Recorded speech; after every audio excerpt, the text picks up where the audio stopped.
Welcome back to a collection of main things, and we've been talking about the life of David, and today we'll continue in David's life. And I want to talk about the difference between faith and identity and how they are different, both absolutely essential but different. And some of the content for this particular session comes from a book that I read by a man called Dale L. Mast, and the book is called "And David Perceived He Was King."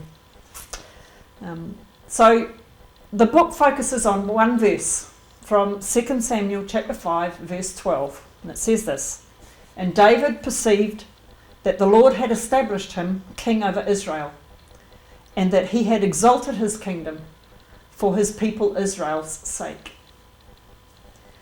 The book, obviously, is about the life of David. David, the farm kid, he was an ignored and rejected youngest son. He was a fugitive who spent many years running for his life. He was a reluctant leader, and eventually he was a great king. And I am fascinated by that verse in 2 Samuel 5 verse 12, which says, "And David perceived that he was king." What I'm fascinated about is where it comes in David's life story. Because the astounding thing is that when this is said, David has already been king over the tribe of Judah for 7.5 years. He's been king for 7.5 years, and at this point it says, "Oh, and David perceived he was king." David's background is that he had been anointed as king as a young teenager, and after running from Saul for more than 13 years, at 30 years old he became king over one tribe, Judah. For 7.5 years he lived in the city of Hebron, and he sort of consolidated his kingship, if you like. Saul was still alive at this point, but after Saul's death and Jonathan's death, they died on the same day. All the other tribes of Judah came to David, and they asked him to unite the country and to be king over everyone. So David captured the stronghold of Jerusalem. He lived there, he reinforced the walls, and he built a house for himself from gifted timber and skilled labourers that came from the neighbouring country. So the neighbouring king is seeing David as a guy that he wants to be in partnership with. And he gives him all of this free stuff.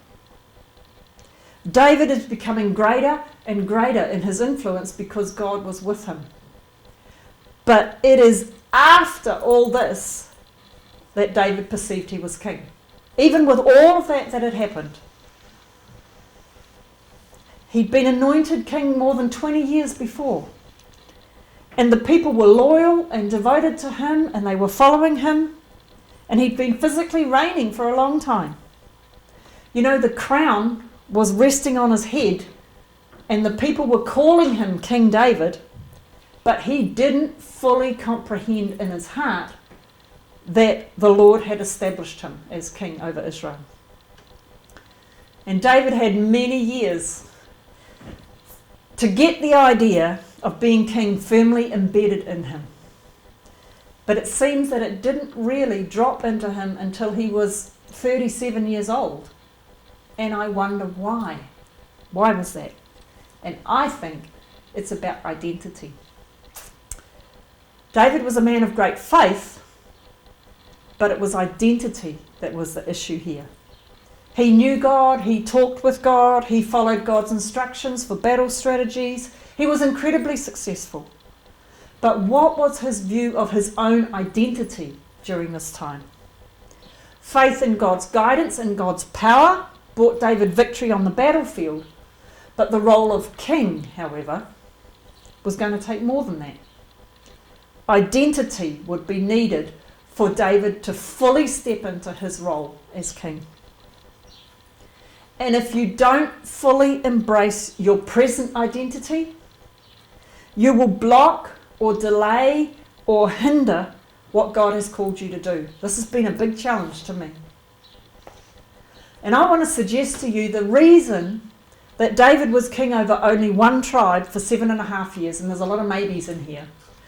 Maybe he hadn't fully embraced his identity that went with that anointing that came 20 years before.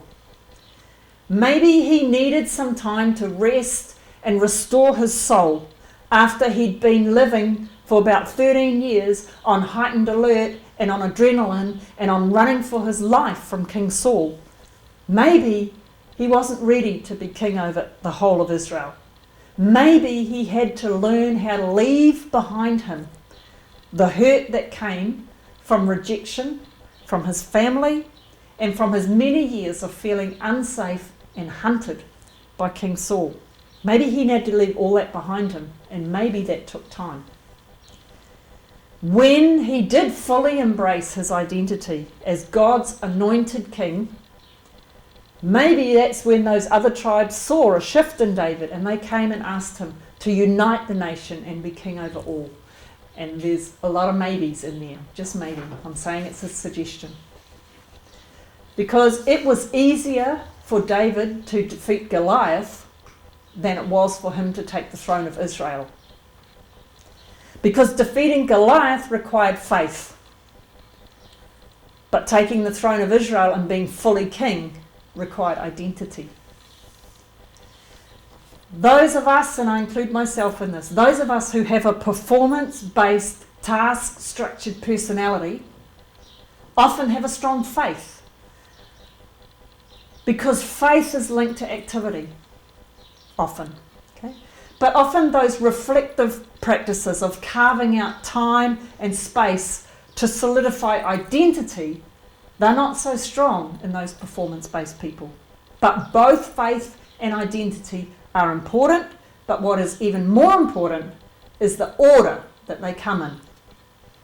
Because identity, when I know who I am and who God has called me to be, that is the foundation for me to launch activity from and launch in faith and doing things according to the identity that God has put on me, not the other way around. Faith does not build my identity. What I do is not my identity.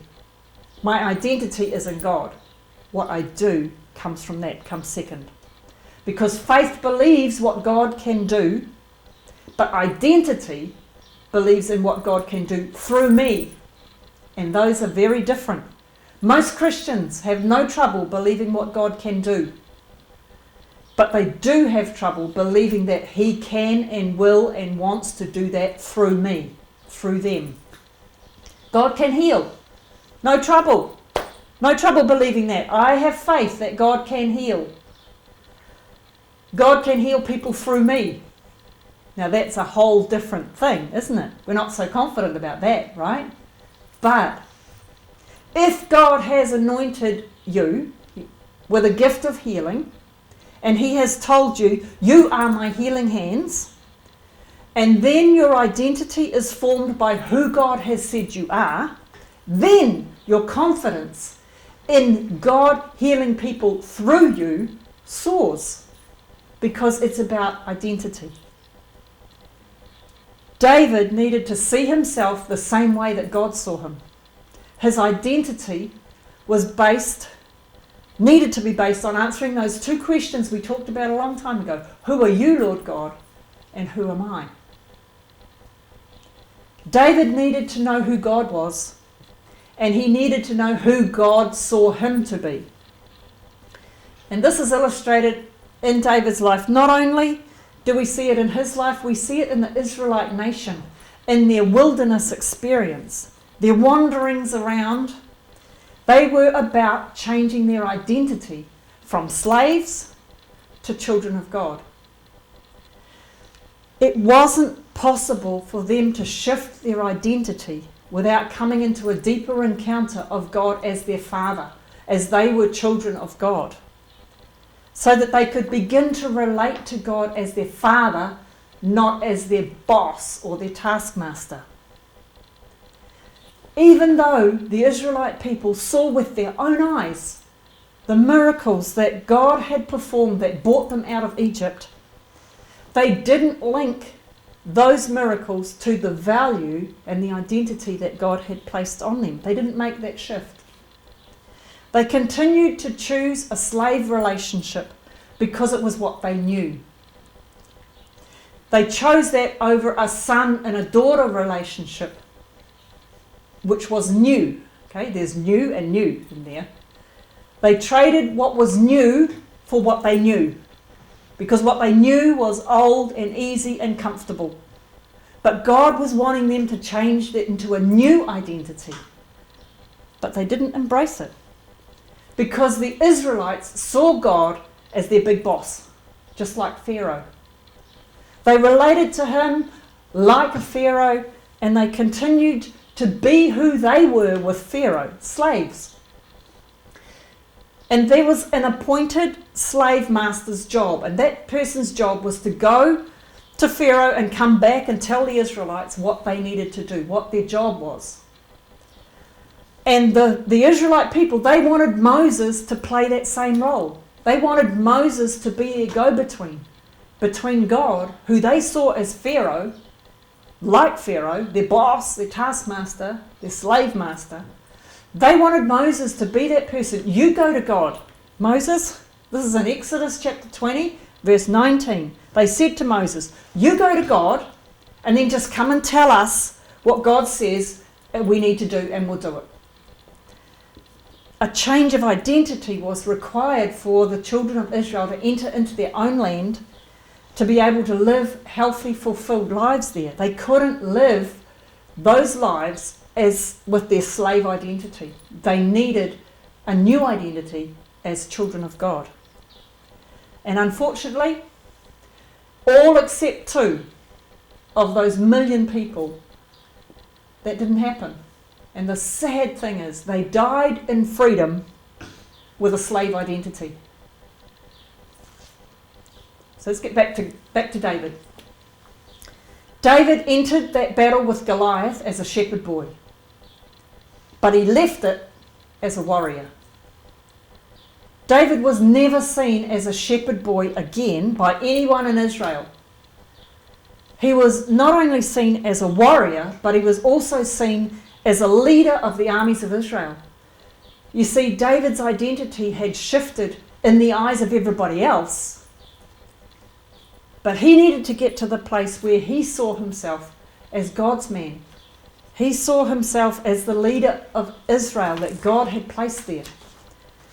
Other people's perceptions of us are not solid enough for us to base our identity on. Whether those perceptions are positive or negative, whether people think we're great or people think we're terrible, that is not what we base our identity on. Because those perceptions are fleeting and they will change. We must have our identity firmly founded on who God says we are. That is the launching pad into the activities that God has lined up for us. So hearing from God and changing our identity to match who He says we are, it takes work. It takes time. It takes effort. It takes commitment. And all those other discipline words that we don't usually like so much. This was a new season for the Israelite people, and they needed a new identity to fully engage who God had said they were. It's a new season, okay? Identity shifts are required for each new season. In each new season, we've got to see God with a greater level of clarity. We're also required to see ourselves with a greater level of clarity and in a new way. The seasons in David's life required him to know his God-given identity for each one. Defeating Goliath marked a new beginning and a new season in David's life. He went from shepherd boy to warrior. A ragtag bunch of misfits that looked to David for leadership marked the beginning of another new season in David's life. Becoming king marked the new beginning of yet another season in David's life. Right now, I'm in a sabbatical season. And God has been telling me who He sees me to be and who I am to be for the next season that's ahead of me. Because at the very core of a destiny shift needs to be an identity shift. The way we see ourselves is crucial to our destiny shift. God knows what we think and say about ourselves is central to His call on our lives. And by challenging the way we speak about ourselves, He is preparing a new season for us. Our words create our identity. This is a really important thing and something God has been challenging me about for a couple of years now. But He's ramped up the volume of this in my sabbatical time. For probably the last 25 years, I have referred to myself, I'm Sue, I'm just a farm kid. The deeper identity truth that is associated with that is both good and not so good. And they have lodged themselves, those truths have lodged themselves deep in my soul.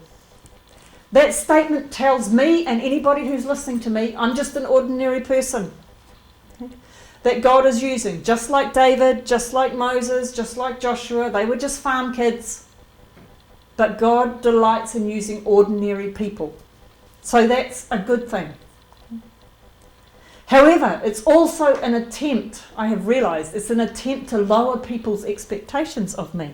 I had put a wall up and was unconsciously saying to others, don't expect too much of me. Okay? I won't amount to anything significant. I don't have a degree, I'm just a farm kid. And I've heard God saying to me over the last couple of years, Sue, I don't agree with you, and I'd appreciate it if you'd stop saying that because it annoys me. So I have started changing my words for probably 2 years now. And it is making a huge difference in my core identity. I am a child of God and I'm called and chosen. That's who I am. That's who God says I am. And He has called me for this season and He will resource me for this season because my identity is in Him. I am a child of God. It's made a huge difference for me. Life has seasons. Who we are in our 20s is not who we'll be in our 70s. Our core identity as a child of God will not change, but our focus in each of the different seasons will change.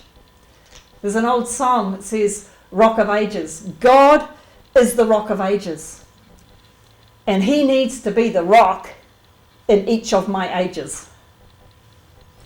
David was a shepherd boy, he was a warrior, he was a fugitive leader, he was a king. And for each of those seasons required his identity to have a refined focus. All that he needed for every phase of his life was there in him, in his identity. But he needed to pull different aspects of his identity to the fore and to use that strength in this particular season that he was in. When David actually perceived that he was king, when he embraced who God said he was, when he adopted his new identity of who God said he was, he launched into this kingly role and he did a great job for the next 33 years. There were successes and failures in that time, but all of them came from his identity being solidly founded in who God said he was, King of Israel. Israel enjoyed peace and prosperity during those 33 years. King David was respected by the people, and God called him a man after my own heart.